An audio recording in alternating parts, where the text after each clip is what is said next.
kali kami mengingat kebaikan Tuhan, merenungkan perjalanan hidup kami sadar selalu ada Tuhan di setiap momen-momen dan musim-musim kehidupan kami. Untuk semua yang kau kerjakan, yang kau rancangkan, kau membuat kami semakin kagum akan Engkau Tuhan. Sebab tanpa Tuhan, siapakah kami ini? Tanpa Tuhan, kami tidak bisa berbuat apa-apa. Sungguh kami bergantung penuh kepadamu. Engkau Tuhan yang telah mengasihi kami dan yang telah membenarkan kami. Kami ada semata-mata karena kasih karunia. Dan kami mau Tuhan kasih karunia yang Tuhan anugerahkan kepada kami tidak menjadi sia-sia. Ini waktunya kami mau belajar dari firman-Mu. Hati kami terbuka Tuhan. Karena kami tahu sikap hati yang terbuka adalah kunci untuk kami menerima rahmat, hikmat, pewahyuan dari Tuhan untuk menuntun kami bertumbuh dalam keserupaan dengan Yesus Kristus. Berbicaralah Tuhan sebab kami sudah siap untuk mendengarkannya. Di dalam dan demi nama Yesus Kristus. Kita yang siap belajar firman Tuhan sama-sama katakan amin. Silakan duduk Bapak Ibu, shalom. Cepat sekali waktu berlalu, Bapak Ibu, kita sudah di minggu terakhir di bulan yang ke-11 dan minggu depan kita sudah masuk di bulan Desember ya, di mana kesibukan gereja-gereja sudah terfokus kepada persiapan-persiapan perayaan Natal. Nah, Bapak Ibu, pagi ini saya mau bicara juga tentang totalitas dan terobosan. Kalau Bapak Ibu suka dengan tema, saya mau kasih judul Sepenuh Hati, Segenap Hati. Ya, totalitas itu bicara tentang keutuhan, tentang ya sepenuh, segenap, seutuhnya. Nah, baik Bapak Ibu, mari kita lihat satu hal dulu. Apakah Bapak Ibu bisa menangkap apa yang dimaksudkan dengan kencan buta? Ada yang tahu? Boleh lambaikan tangannya? Atau ya? Yang namanya kencan buta itu enggak pernah dengar? Halo? Enggak ya? Oh ya, kalau enggak saya jelasin aja. Ya, di beberapa negara, bahkan menurut saya di Indonesia juga ada sih. Nah, kencan buta itu begini Bapak Ibu. Ya, kencan buta itu pertemuan pertama, yang pertama kali antar dua orang yang belum pernah bertemu sebelumnya. Dan itu diatur oleh pihak ketiga. Kalau Indonesia bilang kayaknya dijodohkan. Gitu ya. Jadi pertemuan dua orang yang mereka ini tidak pernah ketemu sebelumnya, tidak kenal sebelumnya. Dan itu diatur oleh pihak ketiga. Itu bisa kerabat, bisa teman, ya, bisa keluarga, atau bisa sebuah agen yang memang mengatur hal itu. Jadi kemudian mereka buat ini nih, waktu date, waktu kencan itu ketemu, ya. Nah, waktu mereka ketemu pertama kali, disitulah mereka mulai belajar mengenal. Ya, mereka kemudian memperkenalkan diri masing-masing. Jadi ini pertemuan pertama. Ya, mereka kemudian menceritakan siapa mereka. Ya. Lalu kemudian mereka juga memperkenalkan apa pekerjaan saya. Ya. Lalu apa yang saya miliki, berapa penghasilan saya dalam 1 bulan atau dalam 1 tahun. Jadi pertemuan pertama itu mereka kemudian mulai belajar mengenal. Ya, apakah setelah pertemuan ini akan ada pertemuan yang kedua atau yang ketiga. Nah, pertemuan ini memang diatur. Ya, namanya juga kencan buta. Artinya mereka tidak tahu siapa orang yang akan mereka jumpai nanti di pertemuan itu. Ya, karena memang yang mengatur pihak ketiga.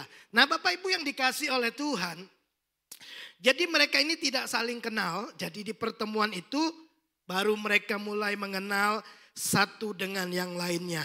Dan masing-masing di antara mereka, mereka kemudian akan memastikan apakah orang yang di depan saya ini adalah orang yang tepat, orang yang cocok untuk saya pilih menemani kehidupan saya di sisa kehidupan saya sampai tutup usia. Ya kan?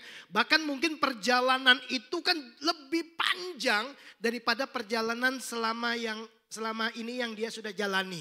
Kalau usianya 30 tahun, berarti dia bisa saja kemudian memutuskan menikah dengan pasangan yang di depannya dia ini yang baru pertama kali ketemu dan menjalani kehidupan bisa lebih dari 30 tahun. Kalau umurnya misalkan 60 bisa sampai 40 tahun kalau usianya 70 tahun. Jadi kadang-kadang perjalanannya jauh lebih panjang. Itu sebabnya mereka tidak sembarangan memutuskan. Ya, dalam kencan buta yang pertama ini. Jadi Bapak Ibu, mereka kemudian akan benar-benar memastikan apakah orang yang saya jumpai hari ini aku akan menyerahkan seluruh masa depanku kepada dia. Apakah masa depanku akan terjamin jika aku menikah dengan dia? Ya kan gitu. Ya, ini mungkin hal yang biasa di beberapa negara. Indonesia juga ada beberapa orang yang melakukan hal seperti ini. Tapi yang saya coba renungkan dalam pertemuan kencan buta ini Bapak Ibu. Saya coba menempatkan diri saya, misalkan saya ada di posisi laki-laki pada waktu itu. Ya, saya mencoba menelusuri apa sih sebenarnya ya yang menjadi motif di balik kencan seperti ini. Ya, kok mau diatur pihak ketiga? Kok mau dibuat janji oleh teman, oleh keluarga untuk kemudian membuat kencan buta dengan orang yang saya tidak kenal. Nah Bapak Ibu, dari perenungan-perenungan saya, seandainya saya ada di sana, saya kemudian merenung dan mencoba menelusuri apa sih sebenarnya motif kok mau ya melakukan kencan buta. Bapak Ibu, biasanya yang melakukan ini satu, sudah faktor usia dan harus segera menikah. Ya kalau usia 20 enggak suka diatur-atur kayak gini. Ini bukan zaman Siti Nurbaya ya. Saya enggak mau dijodoh-jodohin, enggak mau diatur-atur. Ini kebebasan saya gitu kan.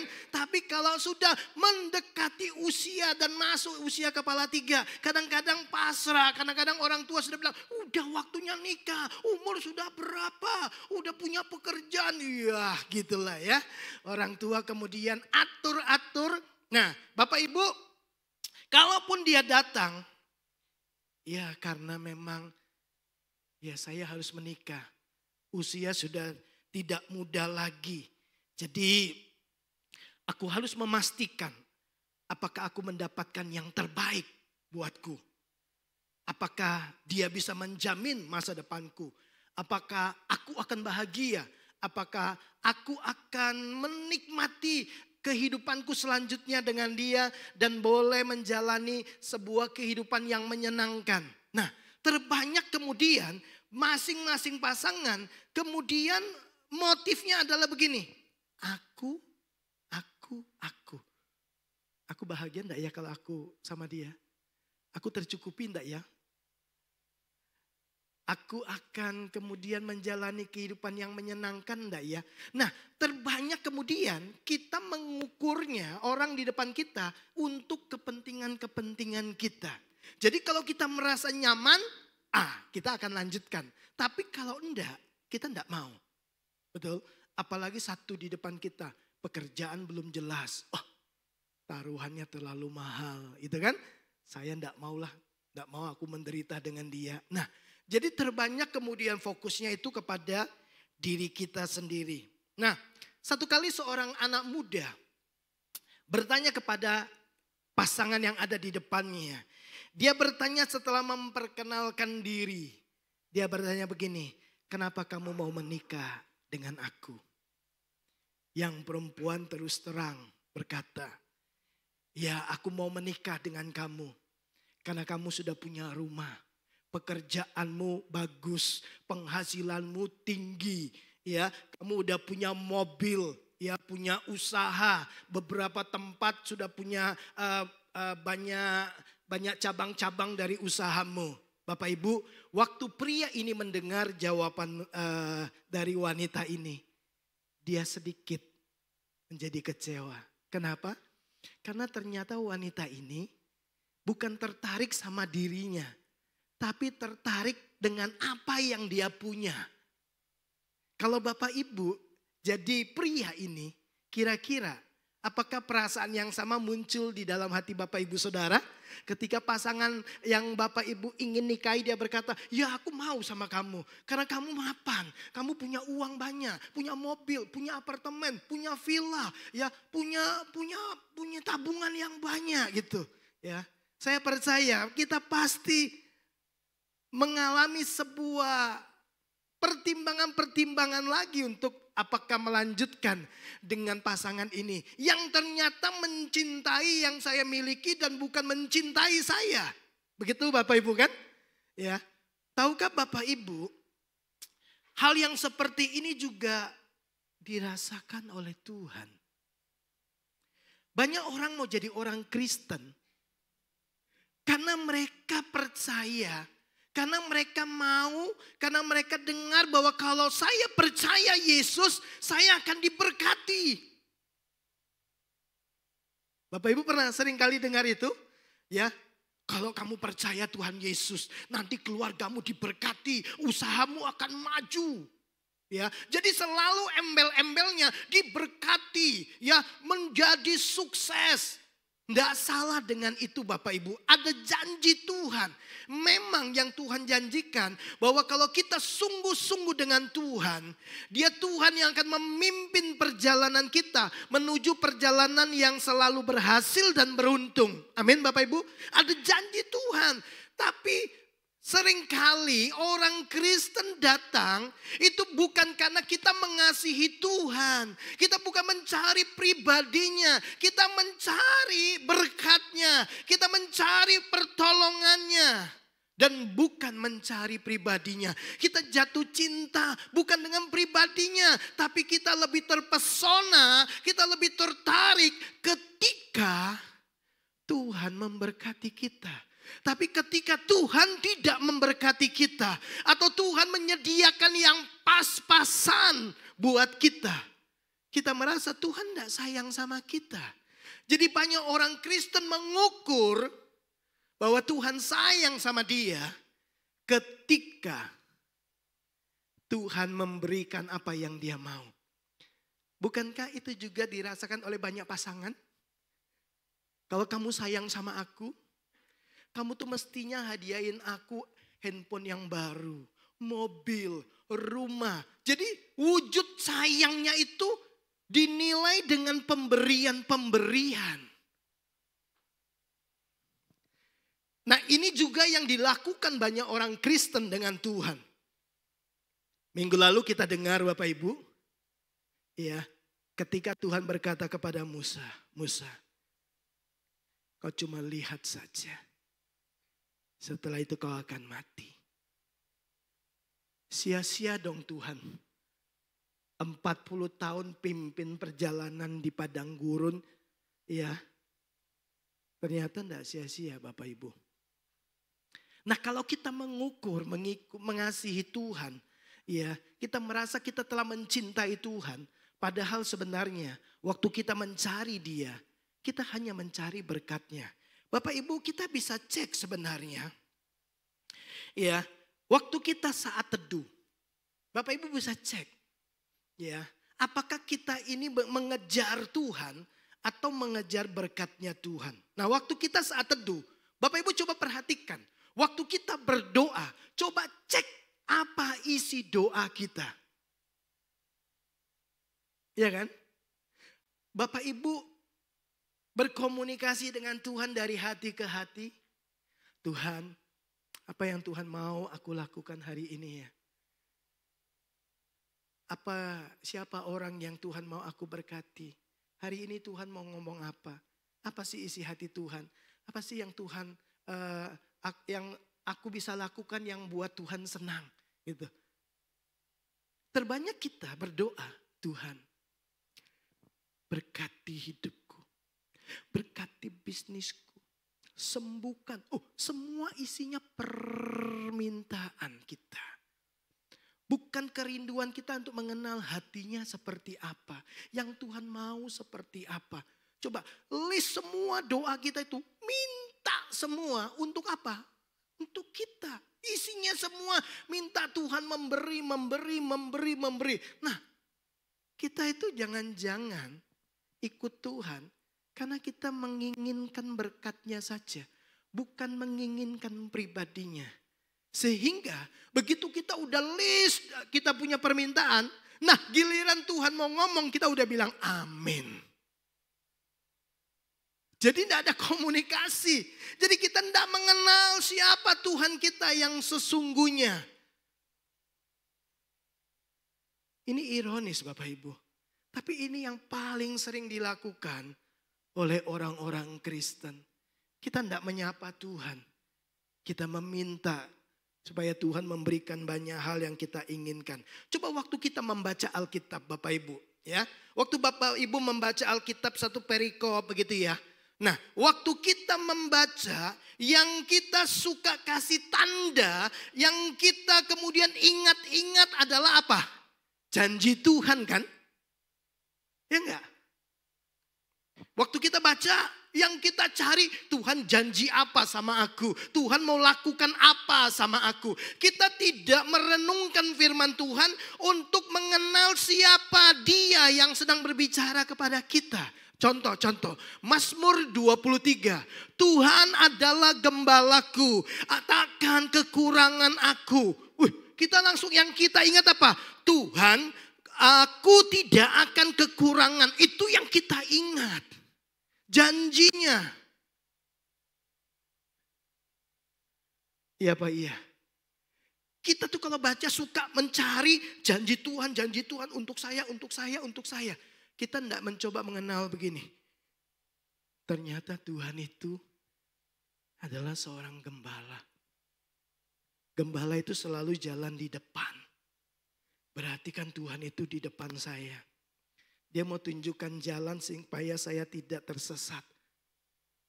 Gembala itu sebelum dia memimpin dombanya, dia sudah survei dulu. Di mana tempat yang paling banyak rumput dan air. Jadi dia sudah pimpin dulu, dia sudah survei dulu. Jadi waktu dia memimpin kita, dia pasti membawa kita ke padang yang berumput hijau, ke air yang tenang. Dia tidak pimpin kita lalu, kiri atau kanan ya? Kemarin kemana ya? Hari ini mau kemana ya? Enggak. Jadi waktu kita merenungkan firman Tuhan, kita mencoba menyelami sifat, karakter, mengenal pribadi Tuhan. Bukan saja janjinya. Tapi banyak orang Kristen kalau baca firman yang diincar-incar janjinya Tuhan. Ya Tuhan mau berkati apa? Kita tidak coba menyelami siapa Tuhan. Dia tuh gembala yang baik. Kalau ada musuh, Dia yang pertama maju. Wah, aku pasti terjaga di dalam Tuhan. Karena Dia sosok yang sangat-sangat menjaga, memelihara, melindungi saya. Jadi kita lebih mengenal pribadinya. Bukan muluk-muluk cari janjinya lebih dulu. Itu sebabnya orang yang mengenal Tuhan itu selalu antusias dengan Tuhan. Orang yang mengenal Tuhan tidak up and down, ya, tidak kadang semangat, kadang enggak, ya. Tidak semangat kenapa? Karena doanya belum dijawab, makanya nggak semangat ibadah, nggak semangat melayani, ya. Karena usahanya lagi tidak baik-baik saja, nggak semangat, ya. Jadi semangat endaknya kita tuh sangat bergantung kepada apa yang Tuhan berikan. Begitu doa kita dijawab, semangat. Saudara-saudara, puji Tuhan. Tuhan dengar doa saya. Nah, waktu Tuhan tidak dengar. Sebenarnya Tuhan dengar doa saudara. Tapi Tuhan tidak selalu harus menjawab keinginan Bapak Ibu Saudara. Karena dia tahu ada keinginan-keinginan yang bisa menghancurkan hidup saudara dan saya. Betul? Sebagai Bapa, dia memastikan keadaanmu baik-baik saja. Nah Bapak Ibu yang dikasih oleh Tuhan. Saya percaya Tuhan mau kita itu mengasihi dia dengan segenap hati kita, dengan sepenuh hati kita. Amin. Ya. Bukan karena apa yang dia bisa beri buat kita, tapi karena kita mengenal pribadinya. Dia Tuhan yang sangat-sangat mengasihi kita. Bahkan dia mati bagi kita ketika kita masih berdosa. Tuhan mati buat kita. Bukan karena kita lebih baik dari yang lain. Enggak. Bukan karena kita orang hebat. Enggak. Tuhan memilih, mengasihi kita, mencintai kita, mati buat kita. Itu semata-mata karena cintanya yang besar. Buat Bapak Ibu Saudara. Bukan karena kita lebih hebat, lebih baik, lebih beriman dari yang lain. No. Murni dia mencintai kita tanpa motif yang lain. Nah banyak kali kita mengasihi Tuhan, kita punya motif. Supaya Tuhan memberkati kita. Supaya Tuhan menolong kita. Nah Bapak Ibu, mari saya ingin mengajak Bapak Ibu Saudara. Untuk kita melihat apa yang kemudian Yesus katakan buat kita. Di dalam Matius pasal 22 ayat 37, 38. Yesus mengutip Ulangan pasal 6 ayat yang kelima. Saya akan bacakan buat Bapak Ibu Saudara. Sudah ada di depan. Jawab Yesus kepada mereka orang ahli-ahli Taurat yang bertanya kepada Yesus. Dia berkata, kasihilah Tuhan Allahmu dengan segenap hatimu dan dengan segenap jiwamu dan dengan segenap akal budimu. Itulah hukum yang terutama dan yang pertama. Bapak Ibu dengar ini baik-baik. Kasihilah Tuhan Allahmu. Kasihilah Tuhan Allahmu. Kalau saya berkata ini punyaku, berarti handphone ini milik saya. Jadi Tuhan mau yang pertama, kita harus sadar begini. Bapak Ibu, kalau mau mengasihi Tuhan, kita harus sadar gini bahwa kita ini memiliki Tuhan yang lebih dulu telah memiliki kita. Kita tidak akan mengasihi apa yang bukan menjadi milik kita. Ya. Jadi yang pertama kita harus sadar bahwa Tuhan itu memang milik saya. Dia telah memberikan hidupnya kepada saya. Dia ada di dalam saya. Dia memilih saya sebelum saya memilih dia. Saya memilih Tuhan yang lebih dulu memilih saya. Dan saya memutuskan mengasihi Tuhan yang lebih dulu mengasihi saya. Nah banyak kali Bapak Ibu persoalannya nanti saya akan tunjukkan. Kenapa banyak orang itu tidak sungguh-sungguh mengasihi Tuhan. Karena dia tidak merasa memiliki Tuhan. Banyak orang kemudian hanya memanfaatkan Tuhan. Tidak memiliki Tuhan, tidak mengasihi Tuhan. Makanya Yesus berkata, kasihilah Tuhan Allahmu. Jadi kamu harus tahu bahwa kamu punya Allah yang telah lebih dulu memilikimu dan mengasihimu.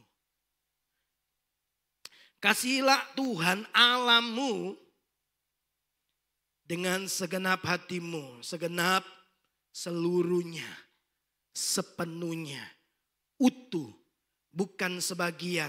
Tidak ada tempat lain di dalam hati kita. Ya, sebagian untuk Tuhan, sebagian untuk dunia. Sebagian hidup dengan nilai-nilai kebenaran, sebagian hidup dengan nilai-nilai dunia. Tidak bisa seperti itu. Itu tidak segenap. Segenap itu semuanya, seutuhnya, selengkapnya. Nah Bapak Ibu yang dikasih oleh Tuhan. Jadi Tuhan bilang, kasihilah Tuhan Allahmu dengan segenap. Ini memiliki pengertian bahwa Tuhan mau kita mengasihi Dia dengan seluruh aspek kehidupan kita. Memberikan hidup kita seutuhnya.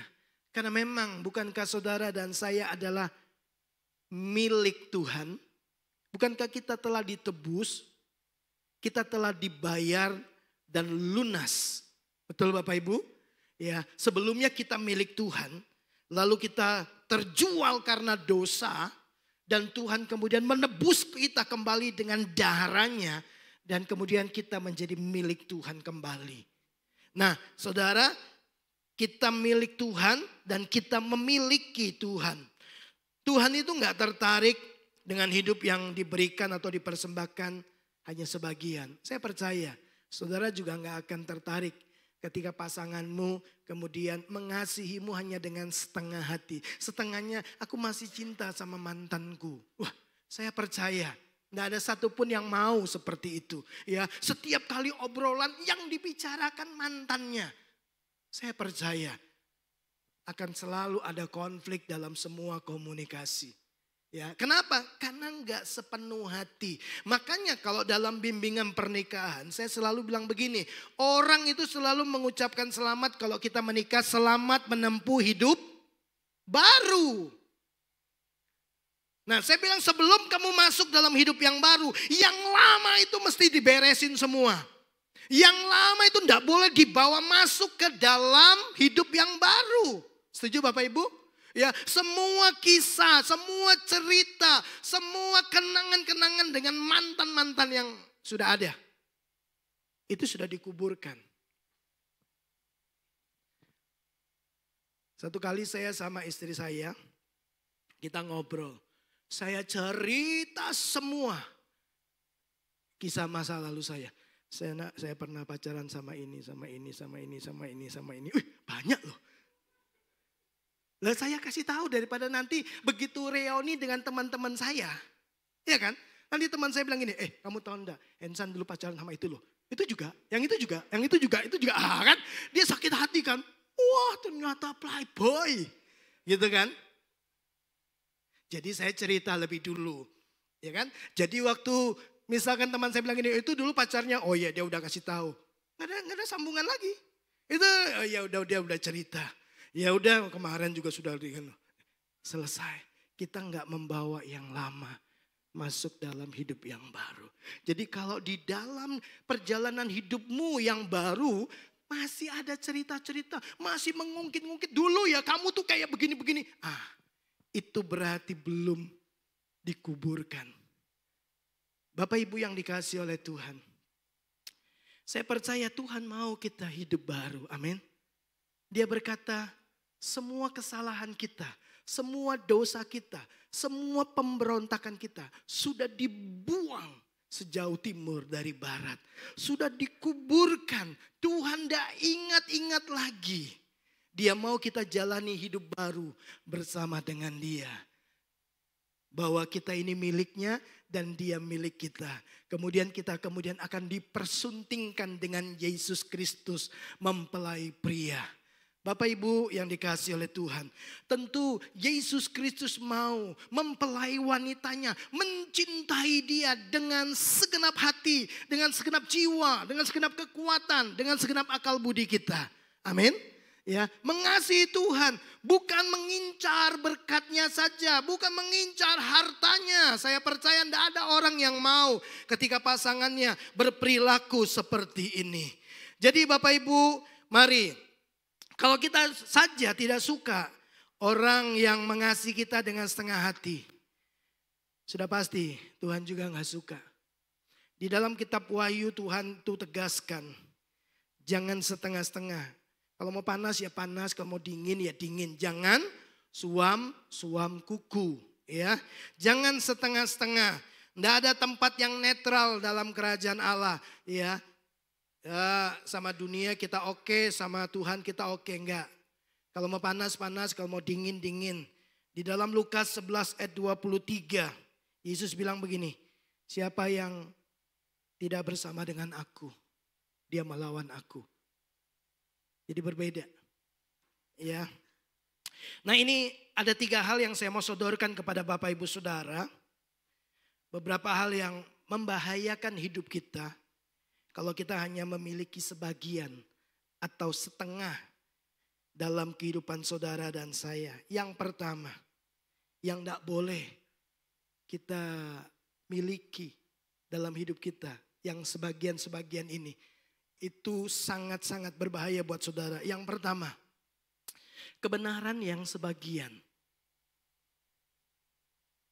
Di dalam Matius 22 ayat 29, Yesus menjawab mereka, kamu sesat sebab kamu tidak mengerti kitab suci maupun kuasa Allah.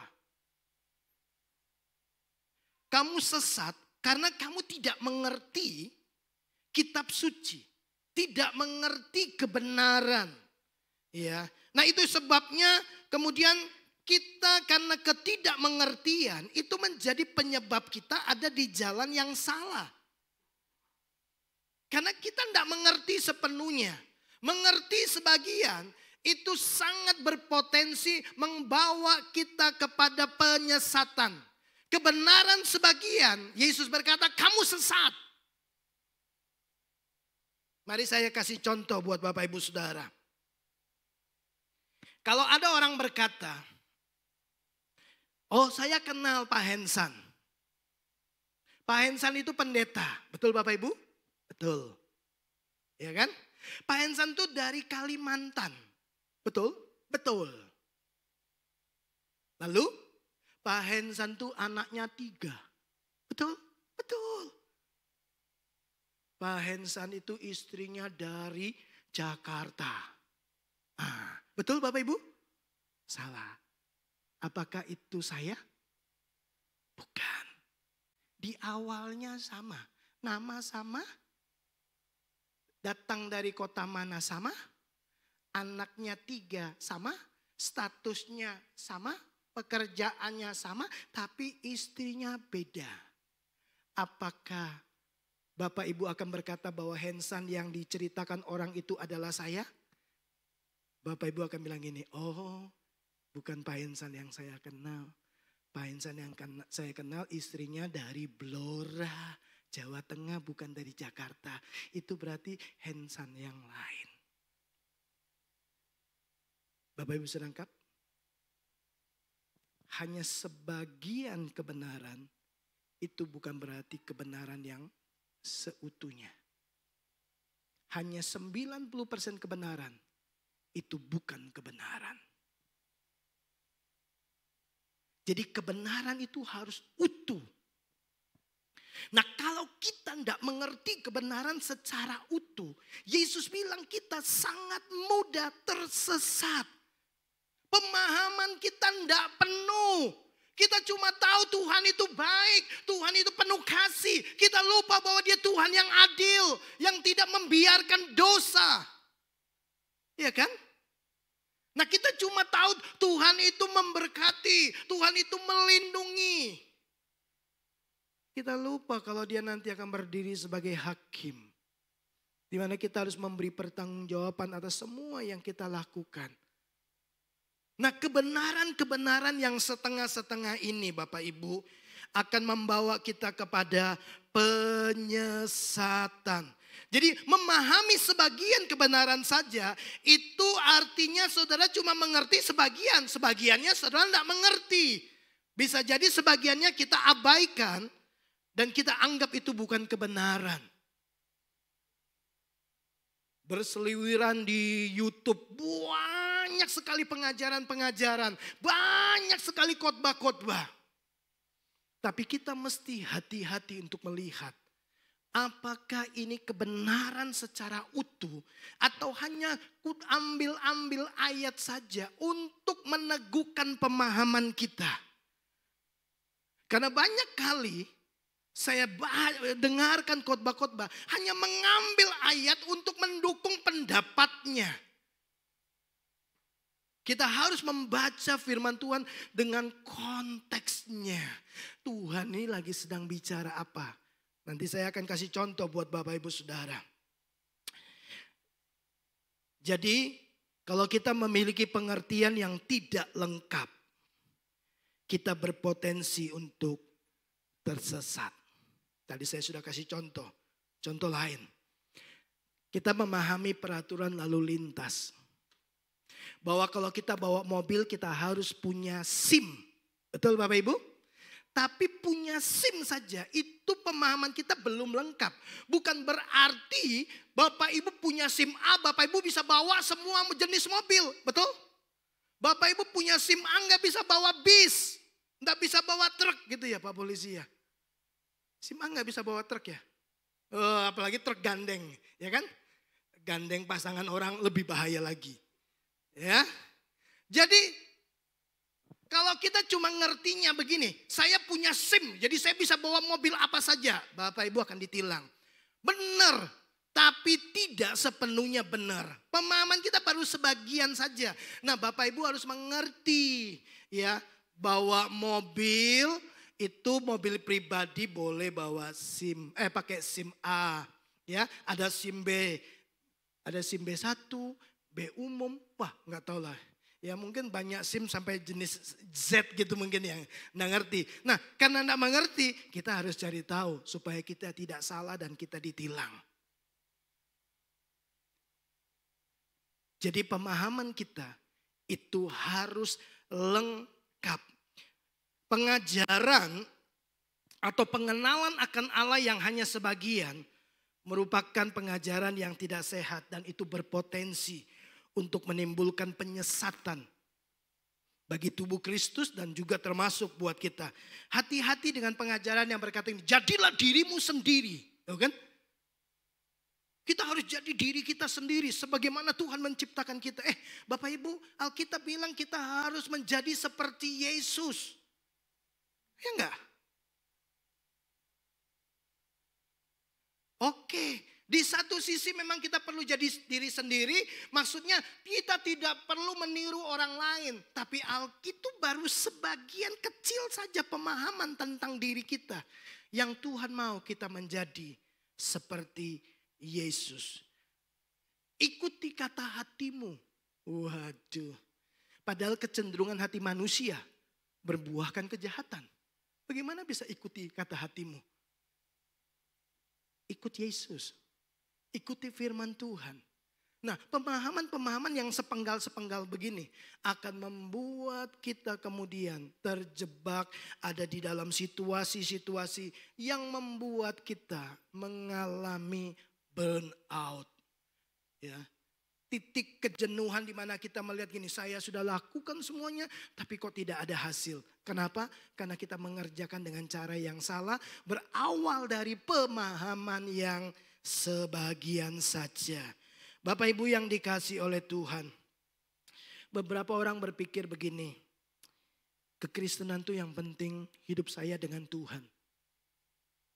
Saya baik-baik saja dengan Tuhan. Bapak Ibu, kekristenan tidak hanya bicara kita dengan Tuhan. Kita dengan tubuhnya juga. Ya Pak, iya. Kalau cuma kita dengan Tuhan saja kekristenan. Tuhan itu begitu kita percaya dia bawa kita pulang. Supaya kamu dengan Tuhan terus. Justru Tuhan bawa kita masuk dalam komunitas untuk apa? Untuk menolong kita menjadi serupa dengan Yesus. Karena alat yang terbaik membentuk kita dalam kesabaran, dalam kemurahan hati, dalam kesetiaan adalah apa? Manusia. Besi menajamkan besi, manusia menajamkan sesamanya. Tapi saya cukup Pak dengan istri saya. Oh istri saya aja setiap hari saya terbentuk terus kok. Ya. Tapi kan cuma satu sisi, cuma kesabaranmu saja yang dibentuk. Kita ada orang lain yang Tuhan memang hadirkan untuk membentuk kehidupan kita dari sisi-sisi yang lain. Bapak Ibu coba perhatikan nih. Stainless ini terbentuk jadi seperti ini karena dibentuk, betul? Awalnya ini cuma pipa saja, ini cuma plat saja. Kemudian menjadi mimbar itu karena dibentuk. Itu melewati proses ya. Ada gerinda yang memotong, ada lasnya ya. Ada amplasnya, ada apa cairan-cairan yang membuatnya. Jadi ada banyak elemen-elemen yang dibutuhkan untuk membuat jadi seperti ini. Enggak cuma satu, enggak cuma gerinda saja potong. Enggak, butuh las, ya kan? Butuh amplas. Butuh cairan yang membuatnya mengkilat dan lain sebagainya. Nah, kita mau jadi seperti Yesus, bukan hanya butuh pasangan kita, butuh tetangga kita juga, butuh saudara-saudara seiman untuk menjaga kita, untuk mengingatkan kita, untuk menegur kita, untuk menasihati kita juga. Nah, pemahaman yang sebagian ini kemudian membuat kita menjadi orang Kristen yang eksklusif. Mari Bapak Ibu, pahami kebenaran. Waktu Tuhan berkata, janganlah kamu meninggalkan pertemuan-pertemuan ibadah. Pertemuan-pertemuan bersama, itu penting buat kita. Mungkin kita baik-baik saja, tapi percayalah, bukankah kita harus bergerak menuju pada keserupaan dengan Yesus Kristus? Dan kita untuk menjadi, kita perlu melewati proses demi proses dalam hidup kita. Di dalam Yohanes 14 ayat 6 Yesus berkata, akulah jalan, kebenaran dan hidup. Yesus jalan menuju kepada keselamatan. Tapi dia juga kebenaran yang harus jadi patokan kita untuk menerima kehidupan yang dia janjikan. Yesus jalan menuju keselamatan, tapi dia adalah kebenaran yang menjadi patokan tolak ukur kita menjalani kehidupan kita sampai kita menerima kehidupan yang kekal. Jadi kita nggak cuma mau percaya Yesus dan selamat, lalu kita tidak mau mengambil kebenaran menjadi patokan tolak ukur. Firman Tuhan menjadi fondasi. Ya, nilai-nilai kebenaran yang harus kita pakai dalam kehidupan kita. Di dalam 2 Timotius pasalnya yang keempat ayat yang ketiga saya mau bacakan buat Bapak Ibu Saudara. Saya berdoa supaya jemaat tidak hanya diiming-imingi dengan berkat-berkat saja. Kita harus seimbang. Saudara harus siap juga menderita bagi Yesus pikul salib. Amin. Menyalibkan daging itu adalah bagian dari perjalanan hidup kekristenan kita. 2 Timotius pasal 4 ayat yang ketiga. Saya tidak tampilkan ini, saya bacakan buat Bapak Ibu Saudara. Ayat yang ketiga dikatakan demikian. Karena akan datang waktunya orang tidak dapat lagi menerima ajaran sehat. Jadi Alkitab sudah bilang akan datang waktunya. Orang-orang itu lebih tertarik mendengarkan pengajaran-pengajaran yang memuaskan telinga kita. Kira-kira ajaran seperti apa? Bapak Ibu lebih tertarik apa? Pengajaran tentang berkat atau tentang salib? Padahal salib juga jalan untuk menuju berkat. Nah kita lebih tertarik kepada pengajaran-pengajaran yang memuaskan kita. Memberikan kelegaan kepada kita.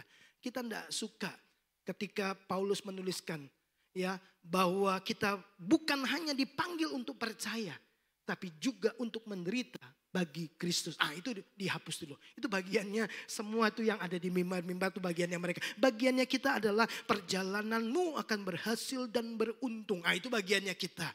Ya, engkau akan diberkati. Itu bagiannya kita. Bagian penderitaan itu memang nasibnya para pelayan-pelayan Tuhan. Enggak seperti itu Bapak Ibu. Nah, banyak Alkitab berkata orang tidak dapat lagi menerima ajaran sehat. Ayat yang keempat, mereka akan memalingkan telinganya dari kebenaran dan membukanya bagi dongeng. Bayangkan, akan datang waktunya mereka akan memalingkan telinganya dari kebenaran. Berarti menolak kebenaran dan mengarahkan telinganya kepada dongeng. Cerita-cerita yang kemudian membuat kita bisa tertawa, yang membuat kita bisa senang gitu ya. Teman saya bilang begini, di Jakarta itu mereka tuh dari Senin sampai Sabtu kerja itu sudah kerja, sudah capek dengan macetnya, capek dengan semua kesibukannya.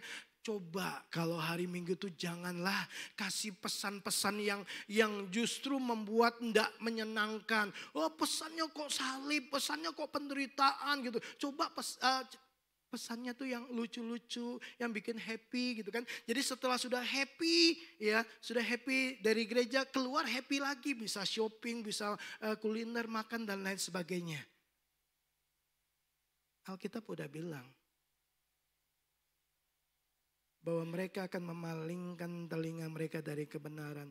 Bapak Ibu, kalau hari ini kita masih bisa dengarkan kebenaran yang mungkin juga menusuk dosa kita, mengungkapkan dosa kita, bersyukurlah karena Tuhan sedang membentuk kita. Tuhan sedang membersihkan kehidupan kita untuk bertumbuh dalam keserupaan dengan dirinya. Yang pertama Bapak Ibu, jangan memiliki kebenaran yang hanya sebagian. Kita akan tersesat. Jadi pelajari firman Tuhan sungguh-sungguh. Yang kedua, ketaatan yang sebagian. Ketaatan sebagian itu adalah dosa. Ketaatan sebagian adalah ketidaktaatan penuh kepada Tuhan. Nah, saya ingin mengajak Bapak Ibu Saudara untuk melihat satu kisah di dalam 1 Samuel pasal 15. Saya akan bacakan buat Bapak Ibu Saudara. Saya kutip beberapa saja. Jadi di dalam kisah ini Tuhan datang kepada Samuel lalu memberikan perintah kepada Saul. Saul, maju berperang, kalahkan bangsa Amalek, bunuh semuanya. Ya.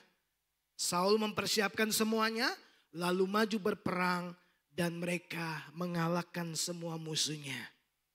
Tapi mari kita lihat ada kisah yang menarik di sini. Di dalam 1 Samuel 15 ayat yang ke-11. Tuhan lalu datang kepada Samuel dan berkata, aku menyesal karena aku telah menjadikan Saul raja. Sebab Saul telah berbalik daripada aku dan tidak melaksanakan firmanku. Maka sakit hatilah Samuel dan ia berseru-seru kepada Tuhan semalam-malaman. Ya, kita langsung lompat ayat 15. Samuel kemudian mengunjungi datang kepada Saul. Ya, Saul bilang gini, Samuel, saya sudah lakukan semuanya. Lalu Samuel bilang gini, apa yang aku dengar?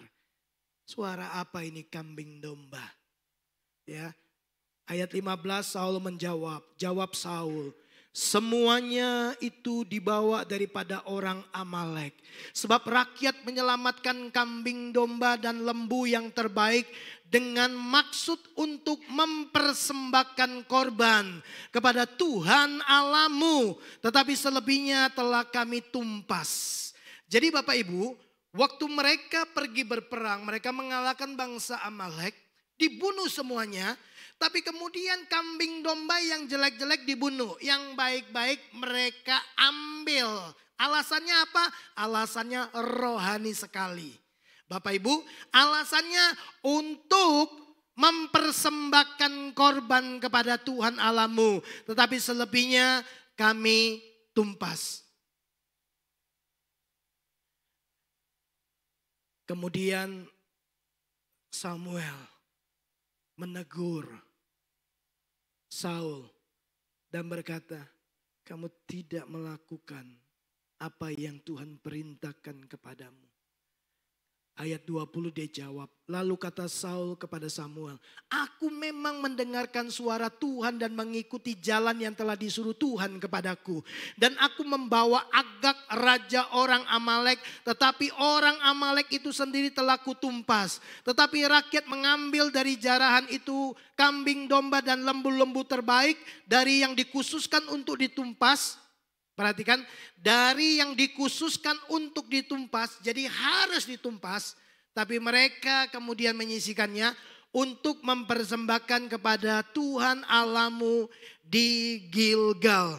Bapak Ibu, selanjutnya Samuel berkata begini, apakah Tuhan lebih tertarik kepada korban bakaran, korban persembahanmu daripada dengar-dengaran kepada perintahnya. Jadi Bapak Ibu perhatikan nih, dalam kisah ini, Saul memang melakukan perintah Tuhan. Pergi berperang. Dia membunuh semua orang Amalek tapi dia tidak bunuh rajanya. Dia bunuh semua binatang tapi yang jelek-jelek saja. Yang baik-baik mereka kumpulkan. Ya, berapa sih yang mereka mau persembahkan kepada Tuhan? Bukan semuanya. Jadi selalu ada maksud, ada kepentingan pribadi. Jadi Bapak Ibu dengar gini, Dia taat, tapi ketaatannya cuma sebagian. Pada bagian-bagian yang dia pikir itu baik, tapi yang tidak baik, dia tidak mau lakukan. Dan Tuhan bilang, itu pemberontakan, itu kedurhakaan. Samuel kemudian merobek jubahnya dan berkata gini, kerajaanmu sudah terkoyakkan.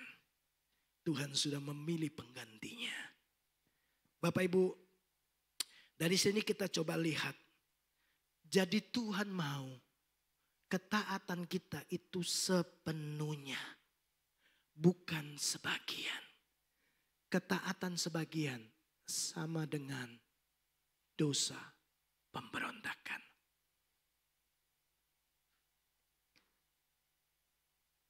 Coba kita mulai cek.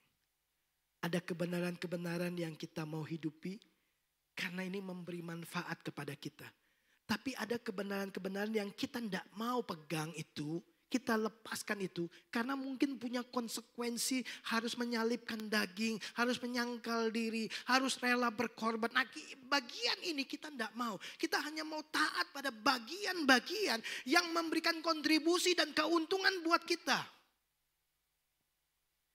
Tapi pada bagian yang rela berkorban, tidak nyaman, mengusik keinginan daging kita, tidak membuat kita suka, kita menolaknya.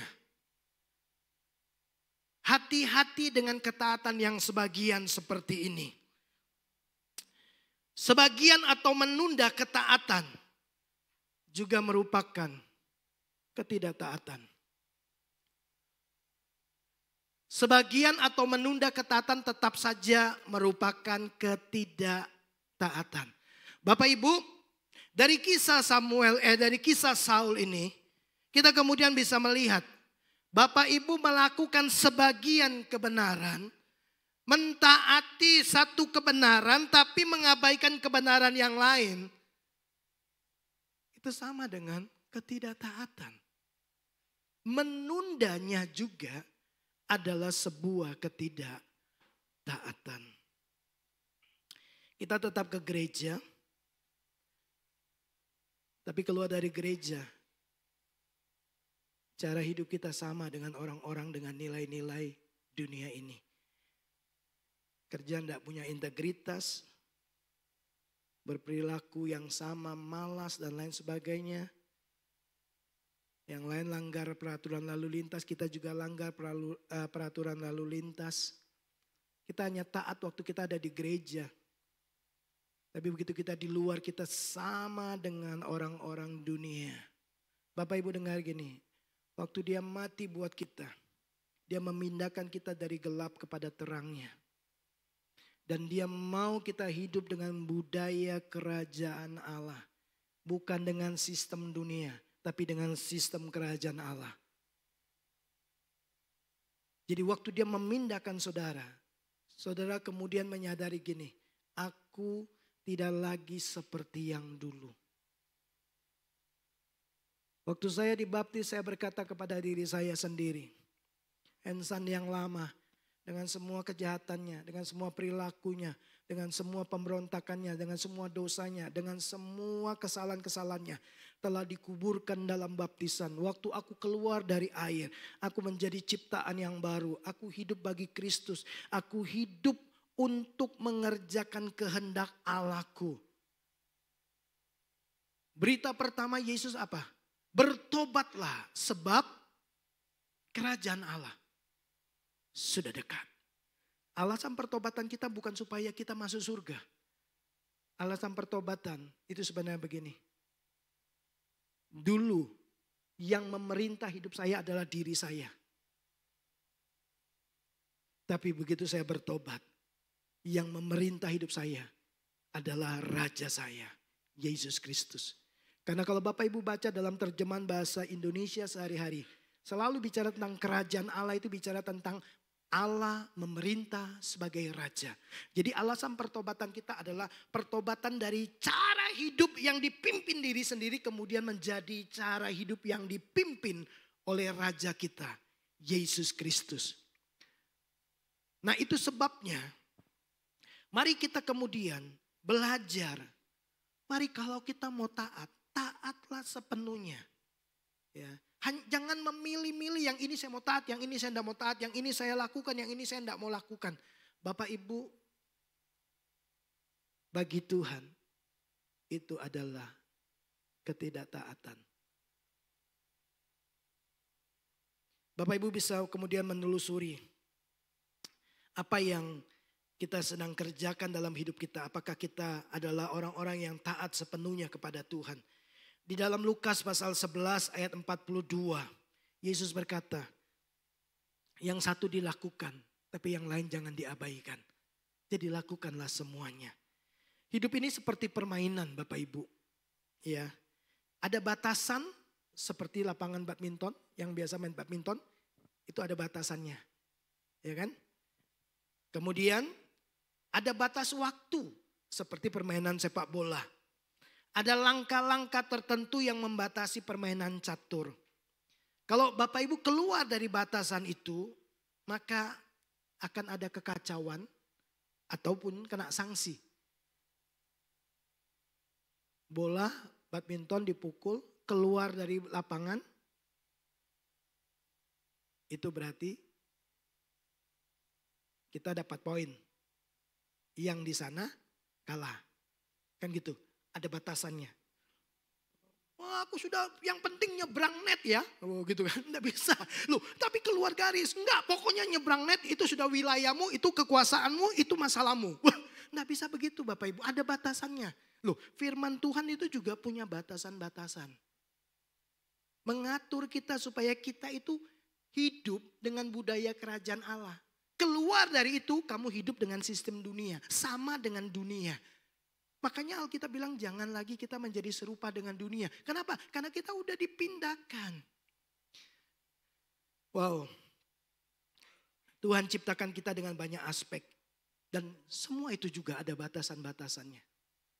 Saya berdoa supaya Bapak Ibu punya ketaatan yang sepenuhnya. Yang terakhir Bapak Ibu, iman yang sebagian. Apa sih maksudnya? Mari kita baca dulu ayatnya.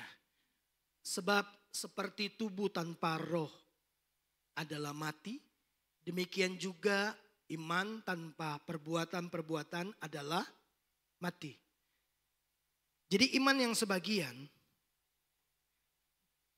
adalah mati. Mati di sini bukan berarti Bapak Ibu kita tidak masuk surga, bukan. Kita diselamatkan karena iman. Ya. Tapi kalau Bapak Ibu membaca konteks ini, kata mati ini artinya nanti ada kalimat selanjutnya, iman tanpa perbuatan adalah kosong. Kehidupanmu, kita jadi orang Kristen, kita bilang Tuhan baik, kita bilang Tuhan penuh kuasa, ya. Kita bilang kita harus hidup saling mengasihi, tapi prakteknya ndak ada. Ya, iman itu keyakinan kita kepada Tuhan dan kepada firman-Nya, ya. Tapi semua yang kita percayai kita tidak lakukan. Itu namanya hidupmu tuh kosong, tidak berdampak, tidak bermakna, tidak berarti buat orang lain. Tidak ada gunanya ketemu sama dia, tidak ada gunanya berteman sama dia. Jadi kehidupan kita tuh tidak beri kontribusi apapun buat orang lain. Jadi tangan tapi tangannya lumpuh. Tidak berfungsi, tidak memberi manfaat buat tubuh. Jadi iman tanpa perbuatan itu mati. Kehidupanmu nggak ada buah, nggak bertumbuh. Sebagian iman kita kepada Tuhan, sebagian iman kita kepada kepercayaan nenek moyang, tradisi, adat, ya, alasan kita menghormati leluhur dan lain sebagainya. Bapak Ibu, percaya tahayul-tahayul nenek moyang. Sebenarnya semua sikap-sikap itu menghina Tuhan.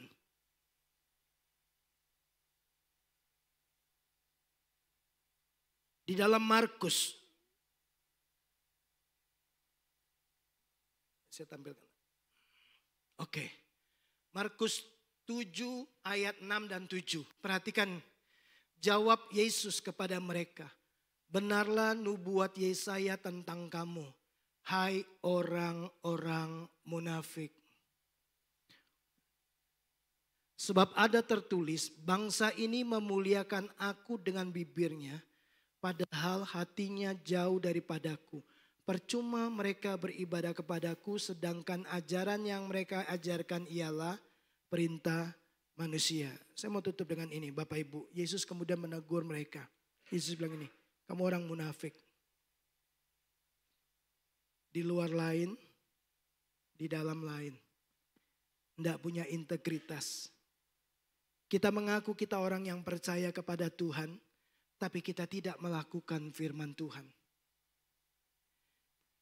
Jadi kita punya iman, tapi perbuatan kita tidak menunjukkan iman kita. Itu sebabnya kehidupan kita tidak berbuah. Bapak Ibu perhatikan, jadi kita bisa beribadah kepada Tuhan, tapi sebenarnya hati kita jauh daripada Tuhan. Tuhan bilang, itu semua percuma. Ibadah, tapi tidak lakukan kehendak Tuhan, itu percuma. Hari ini, saya mengajak Bapak Ibu Saudara, yuk kita harus check up rohani kita. Seberapa sehat kita. Seberapa kita ini mengasihi Tuhan. Ya, bukankah kita terus bergerak menuju hari di mana nanti kita akan berhadapan dengan Tuhan. Betul Bapak Ibu? Kita sedang bergerak menuju kepada hari itu. Mungkin tidak banyak orang, bahkan mungkin orang tidak mau banyak melakukan hal ini. Tapi saya seringkali dalam perenungan-perenungan saya Bapak Ibu. Dalam pembaringan saya selalu bertanya begini sama Tuhan. Tuhan, sampai berapa usia saya? Saya tidak mau kasih saya kepada Tuhan itu menurun. Dengan bertambahnya usia, saya tidak mau nanti di ujung sana, saya ditolak Tuhan. Lebih dari 20 kali. Berapa lama lagi Tuhan? Waktu yang Tuhan kasih buat saya. Saya harus cek. Saya bertumbuh enggak secara rohani? Apa ukuran pertumbuhan rohani saya? Saudara bertumbuh secara rohani, apa ukurannya? Dari mana saudara tahu bahwa saudara sedang bertumbuh dalam keserupaan dengan Yesus? Kita perlu cek. Apakah engkau mengasihi Tuhan dengan segenap hatimu? Segenap jiwamu? Segenap kekuatanmu? Apakah engkau mentaati Tuhan sepenuhnya? Apakah imanmu terlihat lewat perbuatan-perbuatanmu? Kalau kita berkata aku mengasihi engkau Yesus. Yesus akan berkata, kalau engkau mengasihi aku, kau akan menuruti seluruh perintahku. Bukan sebagian, seluruh perintahku. Saya terus pertanyakan diri saya. Dengan pertanyaan-pertanyaan, 3 pertanyaan penting. Yang selalu saya tanya untuk cross check diri saya. Pertanyaan pertama saya pernah sampaikan kepada Bapak Ibu Saudara. Pertanyaan pertama yang selalu saya tanyakan buat diri saya. Menurutmu Hensan, siapakah Yesus itu? Yang kedua, apa yang kau cari? Waktu kau ikut Yesus, apa yang kau cari? Yang ketiga, apakah engkau mengasihi Yesus lebih dari semuanya? Ini 3 pertanyaan yang pernah Yesus lontarkan dalam pelayanannya. Kepada murid-muridnya dia bertanya, menurutmu siapakah aku ini? Lalu dia juga bertanya kepada Andreas, 2 orang murid Yohanes, dia berkata, apa yang kamu cari waktu kamu mengikut aku? Kepada Petrus yang mengkhianati Yesus 3 kali dia bertanya, Simon, apakah engkau mengasihi aku lebih dari semuanya? Saya tanya Tuhan, berapa sisa umur saya? Berapa lama lagi saya harus ada di dalam pelayanan? Saya suka tanya, untuk mengingatkan saya ini cuma sementara di dunia ini. Bapak Ibu, kita tidak selama-lamanya. Banyak berita-berita mengejutkan saya terima dari WA group teman sekolah berpulang. masih usia 40 udah berpulang. Ada yang 38 kena serangan jantung pulang. Ya, saya tidak akan luput dari semua itu. Kemarin saya kunjungi Johan dan saya berkata, bersyukur ada Noel juga. Ya, bersyukur 10 tahun ada di kota ini. Tuhan menjaga saya dengan stamina yang cukup oke. Kalaupun sakit itu paling cuma gara-gara saya punya alergi pilek. Ya. Jadi selebihnya Tuhan proteksi saya. Saya selalu minta Tuhan, kalau boleh saya tetap sehat sampai tutup usia. Dan seperti yang saya katakan, saya suka tanya sama Tuhan. Umur saya sampai berapa ya Tuhan? 60? 70? Kalau 60 masih tinggal 6 tahun Tuhan. Apa yang saya mau kerjakan 6 tahun ke depan? Saya tanya Tuhan, 6 tahun ke depan ini saya mau buat apa? Istri saya selalu ingatkan saya, umur udah tambah loh. Bentar lagi mau 60. Apa yang mau kita kerjakan di sisa-sisa waktu yang ada? Kami suka bicara soal hal itu. Istri saya selalu ingatkan saya, umur terus bertambah, kesempatan tidak banyak, lakukan yang terbaik. Makanya waktu saya merenungkan ini, saya cek diri saya cek rohani saya bertumbuh enggak ya? Saya mengasihi Tuhan dengan segenap hati enggak ya? Saya taat ini sepenuhnya enggak ya? Saya ini, iman saya, apa yang saya ajarkan saya hidupi enggak ya? Saya ini mengajar saudara, saya menghidupi enggak ya? Saya enggak mau kemudian saya hanya menyampaikan berita-berita yang membuat Bapak Ibu senang. Hanya memberikan janji-janji berkat Tuhan. Tapi saya harus berterus terang kepada Bapak Ibu Saudara. Karena Paulus juga bilang, di akhir zaman ini manusia akan mencintai dirinya sendiri. 2 Timotius 3. Mereka akan beribadah. Mereka akan beribadah. Tapi memungkiri kekuatan ibadah. Jadi ibadah hanya sebatas agama. Ketaatan tidak penuh. Pemahaman tidak penuh. Kasih juga tidak sepenuhnya. Yesus bilang, di akhir zaman kasih manusia akan menjadi dingin. Saya berdoa buat Bapak Ibu Saudara, kasihmu kepada Tuhan makin menyala-nyala untuk Tuhan. Amin. Mari, Bapak Ibu perlu duduk dengan tenang, merenungkan, cek apakah aku mengasihi Tuhan dengan segenap hati, segenap jiwa, segenap kekuatan, segenap akal budi kita. Kiranya Tuhan menolong kita untuk menjadi seperti yang Dia mau. Mari Bapak Ibu kita bangkit berdiri.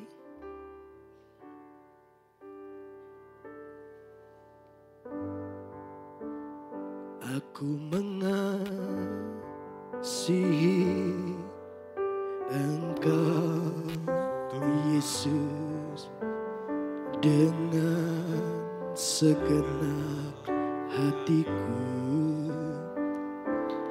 Aku mengasihi Engkau Yesus dengan segenap jiwaku. Ku renungkan firman-Mu siang dan malam. Ku pegang perintah-Mu dan ku lakukan. Engkau tahu ya Tuhan, tujuan hidupku hanyalah untuk menyenangkan hati-Mu. Mari dengan sungguh-sungguh kita naikkan pujian ini. Aku mengasihi Engkau Yesus dengan segenap hatiku. Aku mengasihi Engkau Yesus dengan segenap jiwaku. Ku renungkan firman-Mu siang dan malam, ku pegang perintah-Mu dan ku lakukan. Engkau tahu ya Tuhan, tujuan hidupku hanyalah untuk menyenangkan hati-Mu. ku renungkan firman-Mu siang dan malam, ku pegang perintah-Mu dan ku lakukan. Engkau tahu ya Tuhan, tujuan hidupku hanyalah untuk menyenangkan hati-Mu. Pagi ini sebelum kita tinggalkan tempat ini, mari masing-masing kita melihat kehidupan kita jauh sampai ke dalam hati kita. Apakah kita mengasihi Tuhan dengan segenap hatimu, dengan segenap jiwamu, dengan segenap kekuatanmu, dengan segenap akal budimu? Kalau engkau mengasihi Dia, kau akan terus belajar untuk mengenal Tuhan secara pribadi. Kau akan hidup di dalam tuntunan kebenaran-kebenaran firman-Nya. Bukan kebenaran sebagian, tapi kebenaran yang utuh. Engkau akan taat sepenuhnya kepada Tuhan. Dan orang akan melihat imanmu lewat semua perbuatan ketaatanmu. Ini waktu-waktu kita mencari Tuhan dan mendekat kepada Tuhan. Kita sedang menjalani doa puasa 21 hari.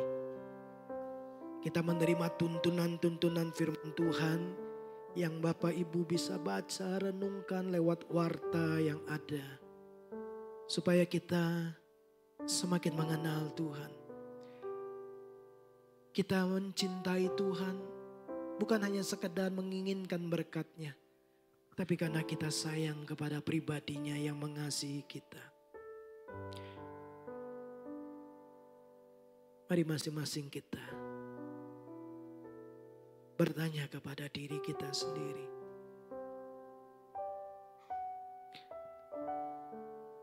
Apakah kita mengenal Dia? Siapakah Yesus bagimu? Apa yang kau cari waktu kau mengikut Dia? Apakah engkau mengasihi Dia lebih dari semua yang ada di dalam dunia ini?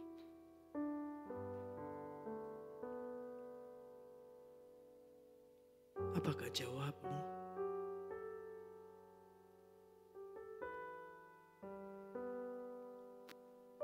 Bapa di surga, tidak ada yang tersembunyi di hadapan-Mu. Kau mengetahui seluruh kedalaman isi hati kami. Bahkan Kau tahu persis motif kami waktu kami duduk di tempat ini. Kau tahu semuanya. Tapi itu pun tidak mengurangi cinta-Mu kepada kami. Kesalahan kami, ketidaktaatan kami, kasih kami yang tidak sempurna, kasih kami yang tidak seutuhnya kepadamu, itu tidak mengurangi cinta dan kasih-Mu kepada kami. Karena Engkau mengasihi kami dengan kasih yang sempurna. Kesalahan kami tidak menguranginya, kebaikan kami pun tidak menambahkannya. Kami mau mengenal pribadi-Mu lebih dekat, lebih dalam, lebih intim lagi.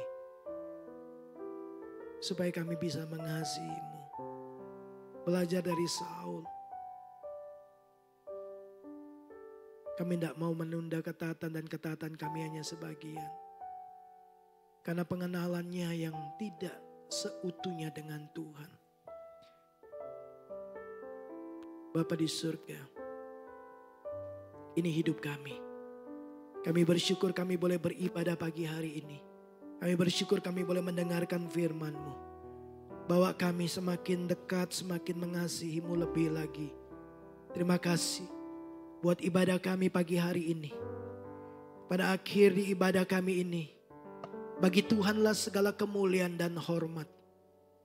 Engkau layak terima segala pemujaan kami, penyembahan kami, pujian kami yang terbaik. Hidup kami Tuhan menjadi persembahan yang harum bagi-Mu. Biar orang di luar sana melihat Kristus lewat hidup kami. Mereka melihat iman kami lewat cara hidup kami, perilaku, perkataan dan perbuatan kami. Dan mereka melihat betapa kami ini mengasihi Tuhan. Terima kasih, kami percaya Tuhan, Engkau Tuhan yang akan menolong setiap kami bertumbuh dalam kehidupan kami dalam mengiring Tuhan. Terima kasih buat ibadah kami ini. Terpujilah nama Tuhan, kami bersyukur Tuhan telah memberkati kami dengan firman-Mu. Terima kasih Bapa di surga. Sekarang kekasih-kekasih Tuhan, arahkan hatimu, tadakan tanganmu di hadapan Tuhan. Jemaat yang dikasihi Tuhan, pulanglah dan terimalah berkat yang terbaik daripada Allah Bapa kasih sayang, daripada Tuhan Yesus Kristus. Di dalam persekutuan Allah Roh Kudus, kiranya memimpin, menyertai dan memberkati perjalanan hidupmu.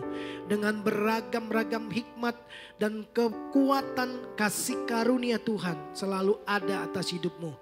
Kita pulang menerima berkat Abraham, Ishak dan Yakub. Berkat yang disempurnakan dalam Kristus Yesus Tuhan kita. Kita terima berkat ini di dalam satu nama, Tuhan Yesus Kristus kita yang percaya. Mari sama-sama katakan amin. Selamat hari Minggu, Tuhan Yesus memberkati kita semua.